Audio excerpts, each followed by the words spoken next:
What's up, you guys? I'm gonna be doing an initial impression video on the Nike GT Cut. I just got my hands on these, and I'm excited to say that I'm pretty excited to try these out.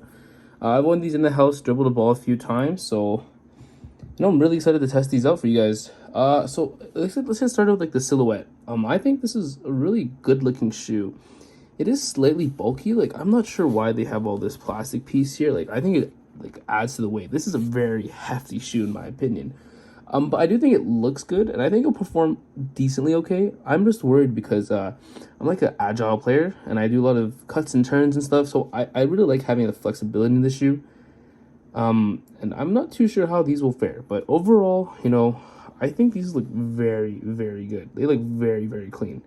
They really do remind me of a Kobe, and I think if Vanessa Bryant decided to continue that contract, this would be like the Nike Kobe NXT 360 instead of the GT Cut. Excuse me.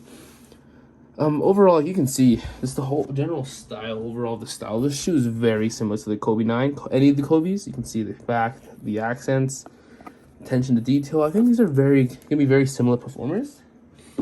The traction, I'm not too sure. It's a translucent outsole, and it looks okay. I tried these in my dusty basement.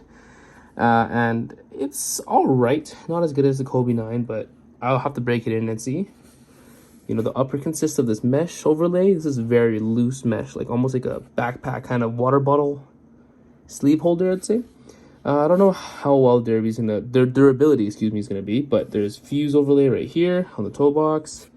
You can see the neoprene with the ventilation holes. You can actually see the inside the react through these. That's pretty cool. And on the side, same thing, fuse, some plastic eyelets, and the neoprene upper. This is about like a neoprene semi booty, I'd say. It's not completely neoprene, but I think it'd be really, really comfortable. Lockdown should be good. The mesh and the neoprene should work well together. And I think overall it'd be pretty comfortable shoe too.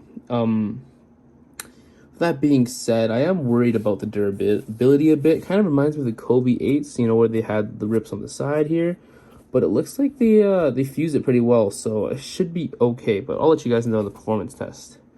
Now, onto the cushioning. So this is where most of the hype for the shoe is.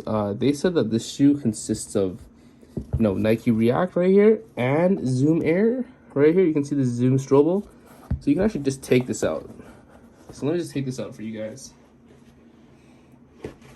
So you can see this is a drop-in React insole. Very, very cool. I think this is very similar to the Kobe 9, Kobe 8 drop-in system, but this is stiff. Like, this is like hard as rock. Like, I don't know. I've had a pair of Epic Reacts and they weren't like this, so I'm not too sure what they did to this. Just for comparisons. Let me get my Lunarlon. You can see that this Lunarlon is soft, it's squishy, it's flexible. This is almost like this feels like this, kind of. So we'll see how all that turns out to be. But I think overall it should be fine. You can see the inside, you can see the Zoom Strobel. Actually, you can see that it's like really neat. You can see the translucent, the opaque or translucent kind of box right here. So see how that goes, and you have the extra heel unit in the back, if you can see that. Looks just like the KD12 drop-in systems or Zoom Strobel system, so I think these should be pretty cool. Once again, I'll let you know how these go after I do the performance test, but I think these should be pretty beastly. All in all, I think these shoes are going to be really, really good performers. The React and the Zoom, I think it's going to be really comfortable, really responsive, and I really think that these are going to be one of the best hoop shoes of 2021. My only concern is, first of all, durability. I don't know how that will stack up, and it is a bit clunky, but I don't think the clunk is a big deal at all, because if you guys don't know, the best shoe of all time, the Kobe 9, is also very clunky, and I play mostly on my forefoot, so like it really isn't a big issue to me. But for some of you guys who might prefer the smoother heel to toe transition, you guys might be bothered by this, and that's okay. But for me, I play primarily on my forefoot like this, so I'm not too worried. However, this shoe is really stiff. Like, it's stiff compared to the Kobe's. And I don't know how that's going to hold up, but hopefully it'll break in and we'll be good.